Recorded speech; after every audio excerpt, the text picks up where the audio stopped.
ഈ വർഷത്തെ മകരവിളക്ക് ഉത്സവത്തിന് ശബരിമലയിൽ ഒരുക്കങ്ങൾ പൂർത്തിയായെന്ന് Devaswom board president PS Prashanth. Makarajyothi ദർശനത്തിനായി സജ്ജീകരിച്ചിട്ടുള്ള 10 പോയിന്റുകളിലും എല്ലാ സൗകര്യങ്ങളും ഒരുക്കിയിട്ടുണ്ട്.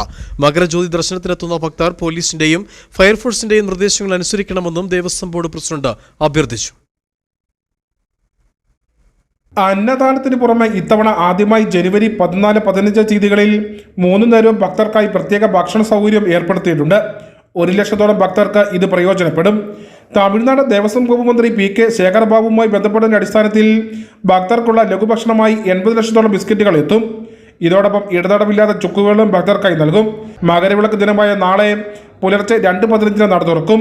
2:46 നെയ്യഭിഷേകം നടത്തി മകരസംക്രമ പൂജ നടത്തും.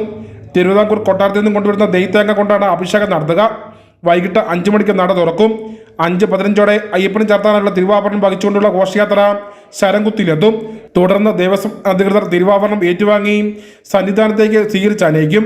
തിരുവാഭരണം ചാർത്തി ദീപാരാധനയ്ക്ക് ശേഷം പൊന്നമ്പലമേട്ടിൽ മകരജ്യോതി തെളിയും. മകരവിളക്കിന്റെ പിറ്റേ ദിവസമായ ജനുവരി 16 50,000 പേർക്ക് വെർച്വൽ ക്യൂ വഴി ദർശനത്തിന് സൗകര്യമൊരുക്കും. 17 മുതൽ 20 വരെയുള്ള ദിവസങ്ങളിൽ 60,000 പേർക്ക് വെർച്വൽ ക്യൂ വഴി ബുക്ക് ചെയ്യാം. ജനുവരി 16 മുതൽ സ്പോട്ട് ബുക്കിംഗും അനുവദിക്കും. ജനുവരി 20 വരെ ഭക്തർക്ക് ദർശനത്തിനുള്ള സൗകര്യമുണ്ടായിരിക്കും.